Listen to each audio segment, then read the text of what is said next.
Karoline Leavitt had been traveling for a political event when she found herself with a few hours to spare in a quiet corner of Austin, Texas. The tech city buzzed with its usual hum of startups, electric scooters, and the distant shimmer of Tesla innovation. But what she didn't expect that day was to encounter something or someone that would shake her to the core. As she strolled near the outskirts of the Tesla Gigafactory campus, hoping to catch a glimpse of the technological marvels within, her attention was suddenly drawn to a small, isolated figure sitting near a modern art sculpture outside the visitor center. It was a boy, no more than 13 or 14, curled up, wiping tears from his face with the sleeve of an oversized hoodie. Tiu. First she hesitated. She was in unfamiliar territory, surrounded by high-tech security and silence, but something in the boy's expression, a mixture of sadness and confusion, compelled her to approach. "Hey, are you okay?" she asked gently.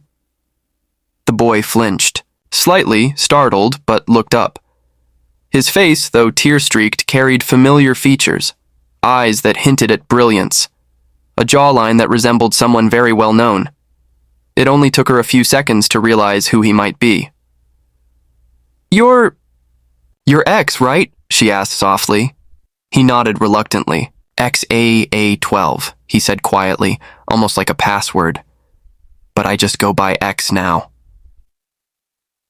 Karoline sat beside him on the bench, careful to give him space. "Do you want to talk about it?" she offered. There was a long pause before X finally spoke. His voice was soft but sharp, almost robotic in precision, but laced with something deeply human. Pain. "I don't think anyone understands what it's like," he said, "to be born into someone else's idea of the future." Karoline tilted. Her head. "What do you mean?" "I live in a world where I'm expected to be perfect, efficient, revolutionary, a prototype of what's next. But I never asked to be that. I just wanted a normal childhood, birthdays, friends, sleepovers, not simulations and silence." He looked out over the expanse of glass and steel that made up the factory, its lights glowing even in daylight. "Dad loves humanity," he continued. "He wants to save it, colonize Mars, build AI companions. But sometimes I think he forgets to love people, the ones closest to him." Karoline's chest tightened. She had never considered what it might be like growing up under the shadow of someone like Elon Musk. A visionary, yes, but also a man consumed by innovation and the future. She suddenly saw the flip side of ambition, the isolation it can bring to those nearby. "Does he know you feel this way?" she asked quietly. X gave a slight shrug. "I tried once. I told him I just wanted him to come to my school play. He sent a Tesla bot in his place. It stood in the back and recorded everything. Later he watched the video and told me, 'Great stage presence. You'll lead well one day.' But that's not what I wanted. I wanted him."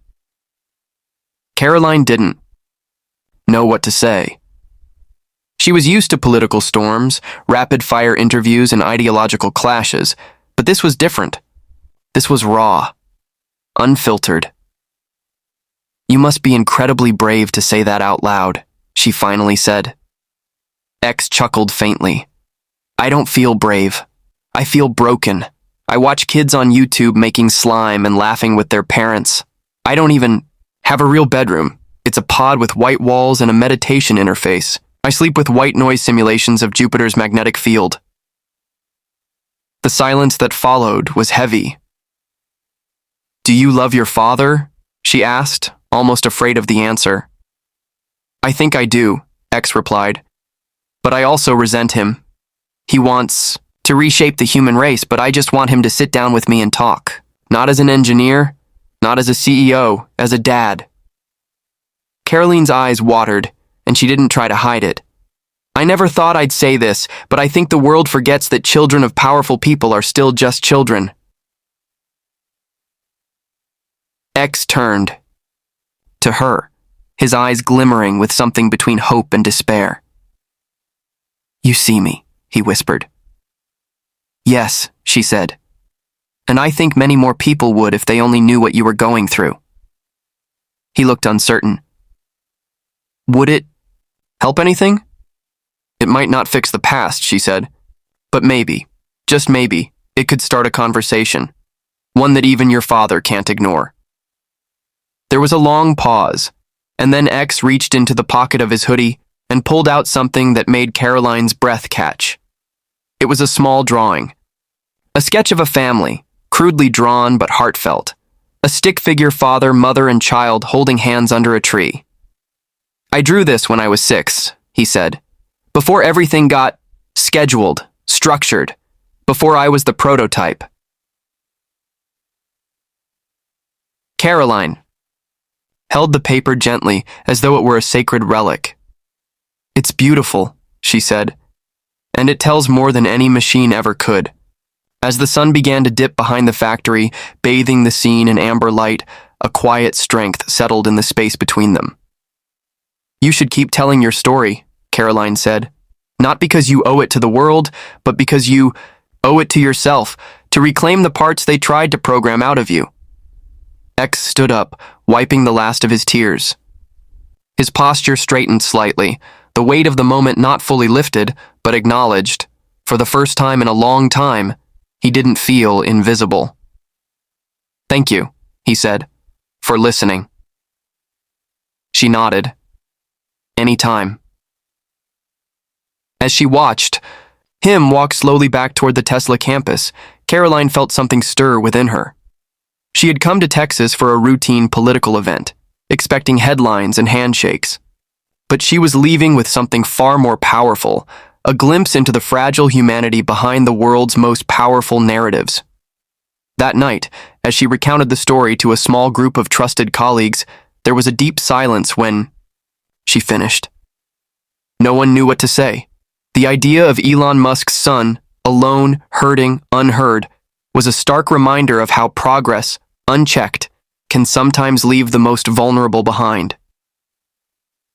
She didn't post about it on social media. She didn't make a speech about it. She simply let the story settle in her heart, knowing that truth, real truth, didn't always need to be loud. And somewhere, in a pod with soft white walls and ambient sounds of outer space, a boy named X lay awake, holding the drawing he made years ago. For the first time in a long time, he wasn't crying. He was remembering. And maybe, just maybe, he was beginning to believe that someone out there truly saw him. The next day, Karoline couldn't shake the image of X from her mind. The sadness in his voice echoed every time she paused, and she kept revisiting their conversation in her thoughts. There was something about it, about him, that felt unfinished. Not in the dramatic way of a movie script, but in a deeply human way, like a cry left unanswered. She called off one of her meetings that morning and returned to the same bench outside the Tesla Visitor Center. It was empty now, just the hum of electric engines and the occasional murmur of passing employees in crisp uniforms. She wasn't sure what she was hoping for. Maybe to see him again, maybe to feel the same urgency, the same call to protect something, real in a world built on simulation and perfection. As she sat there, a sleek silver Model X pulled up slowly to the side entrance. From the tinted window, a man stepped out, tall, unmistakable, with a calm yet calculating stride. Elon Musk. He didn't notice her at first. He was speaking into a headset, giving short, clipped directions about a new prototype for autonomous, vertical transport. But as he turned to step inside, he saw her. Recognition flickered in his eyes, not from politics, not from the media, but from something far more immediate. He walked toward her.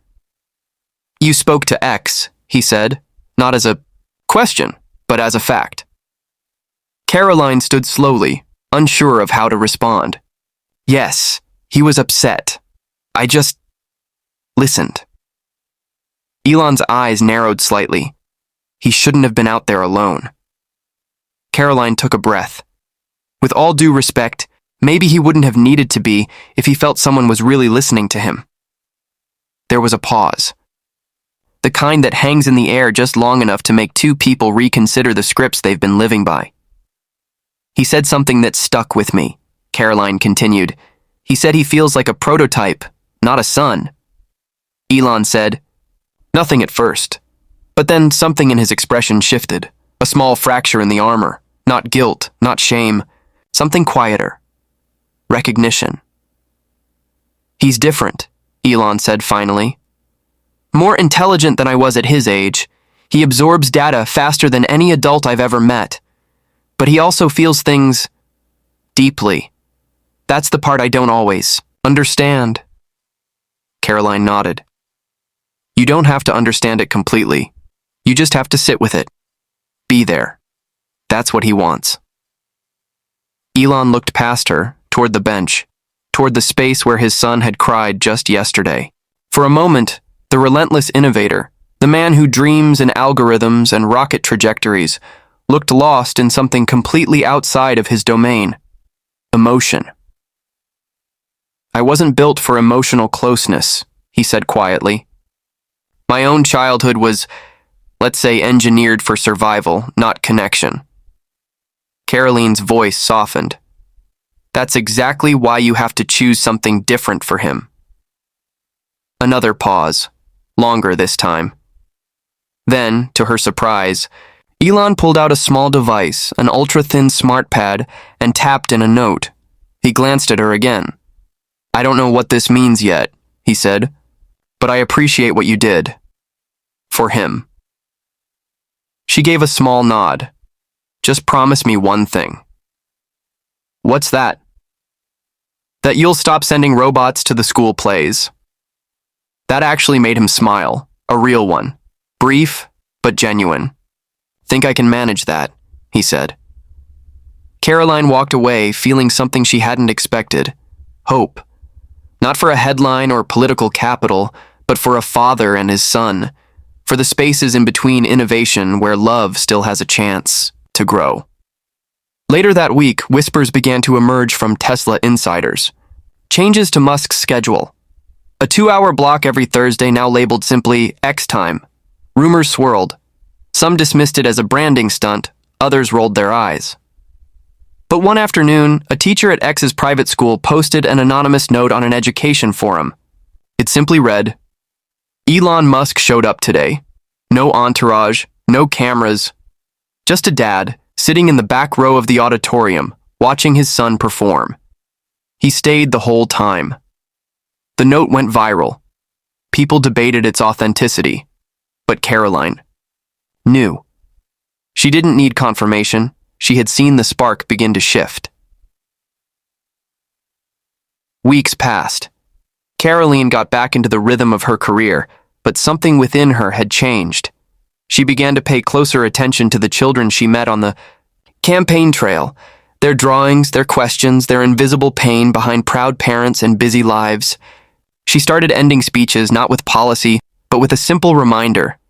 See your children, hear them. Don't wait until they're breaking to finally understand them.